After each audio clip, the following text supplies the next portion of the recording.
Hello everyone, welcome है आपका हमारे चैनल एसएससी बुक एसबी में। आज हम अपनी वीडियो में देखने वाले हैं एसएससी सिलेक्शन पोस्ट जो 2024 में एग्जाम हुए थे, उसमें पूछे गए सभी वन वर्ड सब्स्टिट्यूशन। तो चलिए अपनी वीडियो को स्टार्ट करते हैं।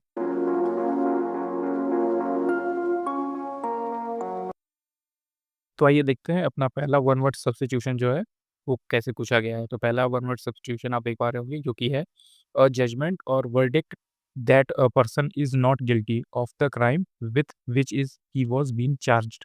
तो उसको क्या कहेंगे? उसको एक्विटल कहेंगे। तो इसका मतलब आप समझ रहे होंगे कि ये क्या है कि पहले एक व्यक्ति को जो है वर्डिक्ट सुनाया गया, पर उसे नॉट गिल्टी पाया गया, तो उसे क्या कर दिया गया? एक्विटल कर दिया गया, मतलब कि उसे दोष मुक्त कर दिया गया।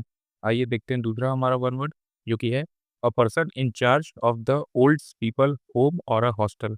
तो एक ऐसा पर्सन जो चार्ज रहता है, कहाँ का? जो चार्ज लेता है कहाँ का? होम का या हॉस्टल का, तो उसे वार्डन कहते हैं। तो आप इसे याद रखेंगे, वार्डन कहा जाता है इसे। तीसरा ये देखते हैं, जो कि है a person who eats meat but not seafood और फिश। तो उसे कैर्निटेरियन कहते हैं, मतलब कि जो मीट खाता है पर वो सी फूड ना खाए और फिश ना खाए, तो उसे क्रैनिटेरियन कहा जाता है। इसी तरह हमारा फोर्थ वाला वन वर्ड सब्स्टिट्यूशन है, जो कि है a person who investigates reports on the help of settle complaints. तो इसे कहा जाएगा? एम्बुड्समैन कहा जाता है। एक ऐसा पर्सन जो इन्वेस्टिगेट करता हो और रिपोर्ट को सेटल करने में हेल्प करता है, कंप्लेंट को सेटल करने में हेल्प करता है, तो उसे क्या कहा जाएगा?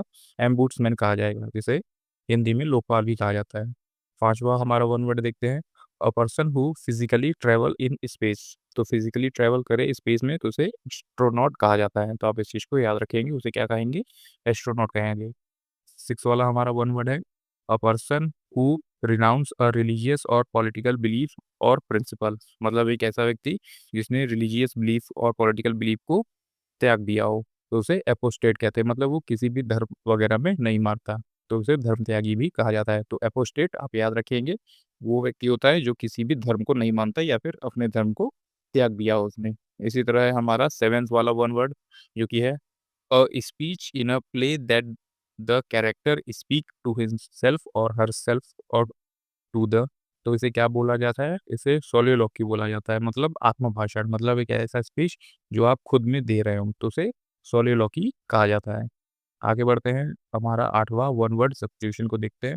आठवां वन वर्ड सब्स्टिट्यूशन है अ study of the condition that structure of the earth. मतलब कि अर्थ का स्टडी करना, अर्थ के स्ट्रक्चर का स्टडी करना क्या कहलाता है? तो ये जियोलॉजी कहलाता है, जिसे भूगर्भ शास्त्र के नाम से भी जाना जाता है। तो आप इस चीज़ को याद रखेंगे। Structure of the earth study क्या कहलाएगा? मतलब कि अर्थ का जो स्ट्रक्चर है उसे स्टडी करने के लिए जो चीज़ है वो क्या कहलाएगी? जियोलॉजी कहलाएगी। इसी तरह है हमारा नाइन्थ वाला वन वर्ड, जो कि है a system of government by the one person with the absolute power. मतलब एक सिस्टम जो गवर्नमेंट का उसे एक आदमी के द्वारा चलाया जाए, तो उसे ऑटोक्रेसी के नाम से जाना जाता है। आप इस चीज़ को याद रखेंगे, उसे किस नाम से जाना जाता है? ऑटोक्रेसी। जब एक बहुत ज़्यादा पावरफुल व्यक्ति अपने गवर्नमेंट को चलाए, तो ऑटोक्रेसी। इसी तरह 10th वाला भी हमारा है one word, an absolute government by one man. One man मतलब कि ऑटोक्रेसी, एक बहुत ही ज़्यादा पावरफुल आदमी गवर्नमेंट में रहे, उसको चलाए, तो ऑटोक्रेसी के नाम से इसे जाना जाता है। आगे बढ़ते हैं, 11 वाला देखते हैं वन वर्ड सब्स्टिट्यूशन, जो कि है an act of copying the behaviour और speech by other people. The act करना मतलब कॉपी करना या फिर किसी के बिहेवियर को हूबहू मैच करना, तो उसे मिमिक्री के नाम से जाना जाता है। जैसे आपने सभी लोग देखा होगा कि बड़े-बड़े एक्टर्स की लोग मिमिक्री भी बहुत अच्छे से कर पाते हैं। तो उन्हीं को कॉपी करते हैं, उनके बिहेवियर या फिर स्पीच को, तो वो मिमिक्री कहलाता है।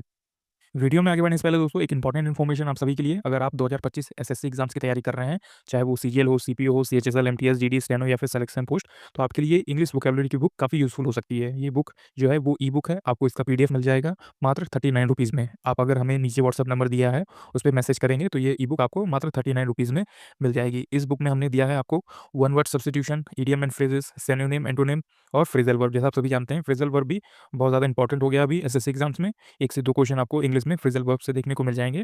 तो ये काफ़ी यूज़फुल बुक होने वाली है। इसमें आप देख लीजिए कि आपको सभी चीज़ें जो हैं, सभी टॉपिक वो अल्फ़ाबेटिकल ऑर्डर में देखने को मिल जाएँगे और इसमें काफ़ी अच्छी खासी मात्रा में सभी टॉपिक हैं। तो आपको इसमें कोई भी ज़्यादा दिक्कत नहीं आएगी। इसमें आपको प्री और मेंस सभी तरीके के एग्ज़ाम्स से रिलेटेड जो भी क्वेश्चन पूछे गए हैं, वो सभी इसमें ऐड मिलेंगे। जैसा कि सिनोनिम, एंटोनिम आप देख सकते हैं, फ्रेज़ल वर्ब आप देख सकते हैं, ये भी अल्फ़ाबेटिकल ऑर्डर में जो है वो सभी दिया हुआ है। जैसा कि आप सभी ने देखा कि ये बुक हमारी मात्र 39 रुपीज़ में है। आप चाहें तो ये बुक आप हमसे व्हाट्सएप नंबर पे मैसेज करके ले सकते हैं, जो कि सिर्फ़ 39 रुपीज़ में आपको मिल जाएगी। ये काफ़ी यूज़फुल बुक है, जो आपकी एसएससी एग्ज़ाम्स में इंग्लिश वोकैब्युलरी वाले जो पोर्शन है, उसको बहुत ही अच्छे से कंप्लीट कर सकती है। आगे है हमारा 12th वाला वन वर्ड जो कि है an extremely abnormal fear of confined space, मतलब कि एक ऐसी जगह जहाँ बहुत छोटी हो, तो छोटी जगह से जिसको डर हो उसे क्या कहा जाता है? क्लस्ट्रोफोबिया के नाम से जाना जाता है। तो आप इस चीज़ को याद रखेंगे। एक एक्सट्रीमली एबनॉर्मल फियर मतलब कि ये फियर बिल्कुल भी रियल जैसा नहीं लगता, आपको छोटी जगहों से डर लगेगा। अगर आप एक छोटे से कमरे में बंद होंगे तो आपको काफ़ी डर लगेगा, तो इसी डर को क्लस्ट्रोफोबिया के नाम से जाना जाता है। 13 वन वर्ड देखते हैं। 13 वन वर्ड है हमारा बिलीव्स और incidents that happen in a way that which can not be explained by reason और साइंस, मतलब कि कोई ऐसी चीज़ जिसे रीज़न से भी ना समझा जा सके और साइंस से भी ना समझा जा सके, तो उसे सुपरस्टिशन के नाम से जाना जाता है। तो आप इस चीज़ को याद रखेंगे, एक ऐसी चीज़ों में बिलीव करना या फिर कुछ ऐसी घटना जो रीज़न भी ना हो उसका और उसके पीछे कोई साइंस भी ना हो, तो उसे सुपरस्टिशन के नाम से जाना जाता है कि ये अचानक से किस तरह से हो गया। आगे बढ़ते हैं। 14 हमारा वन वर्ड है books written by an author on his own life, मतलब कि एक बुक लिखी गई है एक राइटर के द्वारा और उसकी खुद की लाइफ पर, तो उसे ऑटोबायोग्राफी के नाम पे जाना जाता है। तो आप इस चीज़ को याद रखेंगे। जब एक ऑथर खुद ही अपने ऊपर बुक लिखता है तो ऑटोबायोग्राफी, और जब एक राइटर दूसरे के ऊपर एक बुक लिखता है तो उसे बायोग्राफी के नाम से जाना जाता है। आगे बढ़ते हैं। 15 हमारा वन वर्ड है crime of killing a king, crime of killing a king मतलब कि राजा को मारना, तो उसे रेजिसाइड्स के नाम से जाना जाता है, मतलब राज्य हत्या। तो आप इस चीज़ को याद रखेंगे। Crime of killing a king मतलब किंग की हत्या करना, राजा को मार देना, रेजिसाइड के नाम से जाना जाता है। आगे बढ़ते हैं। 16 वन वर्ड है जो कि है इंगेज्ड टू बी मैरिड, तो इसे क्या कहा जाएगा? इसे बेटर्ड हेड कहा जाता है। तो आप इस चीज़ को याद रखेंगे, जिससे आपकी शादी होने वाली है तो उसे बेटर्ड हेड के नाम से जाना जाता है, जिसे हिंदी में मंगेतर के रूप में भी कहा जाता है। तो इंगेज्ड टू बी मैरिड जिससे आपकी शादी कुछ टाइम बाद होने वाली है, तो बेटर्ड हेड। आगे है हमारा 17 वन वर्ड जो कि है ग्रेट टायर्डनेस, तो ग्रेट टायर्डनेस का मीनिंग क्या होता है? तो ये फटीग होता है, मतलब कि काफ़ी ज़्यादा थक जाना, तो ग्रेट टायर्डनेस आप याद रखेंगे फटीग।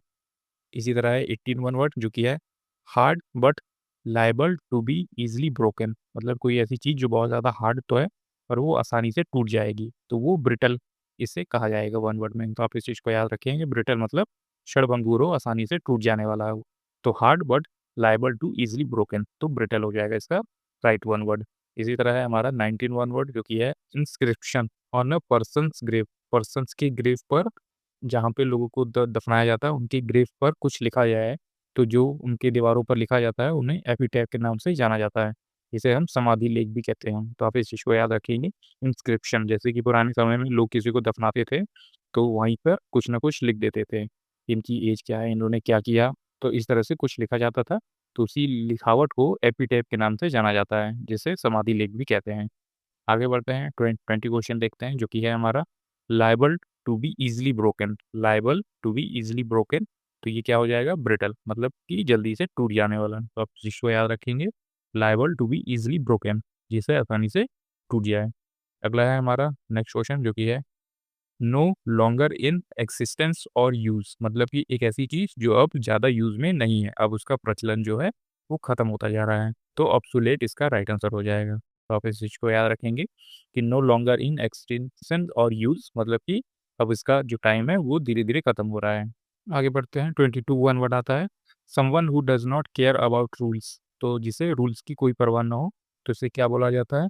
Non conformist. तो आप इस चीज़ को याद रखेंगे, नॉन कॉन्फॉर्मिस्ट बोला जाता है, मतलब कि जो हर चीज़ में विरोध करे, जिसे रूल की कोई चिंता ना हो, तो नॉन कॉन्फॉर्मिस्ट इंपॉर्टेंट है, आप इस चीज़ को याद रखेंगे। ये वो वन वर्ड जो है वो बिल्कुल नया है, नॉन कॉन्फॉर्मिस्ट, जिसे रूल की बिल्कुल भी चिंता ना हो, जो रूल का बिल्कुल भी केयर ना करता हो, तो इसी को बोला जाता है नॉन कॉन्फॉर्मिस्ट।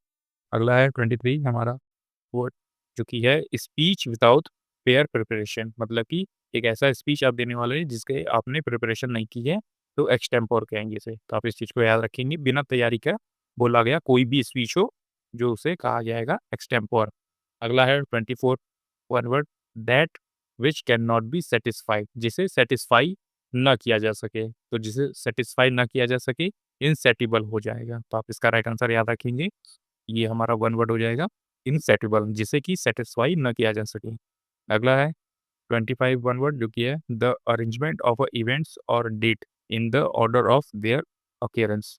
तो ऐसी चीज़ों को क्या बोला जाता है जहाँ पे एक के बाद एक घटना होती जाती है, तो आपको याद रखने में आसानी होगी कि पहले ये घटना हुई फिर उसके बाद ये घटना हुई, तो उसी को क्रोनोलॉजी बोला जाता है। तो क्रोनोलॉजी मतलब कालक्रम, कि किस समय में कौन सी घटना पहले हुई या फिर बाद में हुई, तो इसी को क्रोनोलॉजी के नाम से जाना जाता है। अगला है 26 वन वर्ड जो कि है the killing of one sister, मतलब कि अपनी बहन को मारना, तो इसे क्या बोला जाता है सोरो रिसाइड। तो आप इसे याद रखेंगे, सोरो रिसाइड इसे क्या कहा जाएगा, जिसका मतलब होता है बहन की हत्या करना, खुद की बहन की हत्या करना, सोरो रिसाइड हो जाएगा।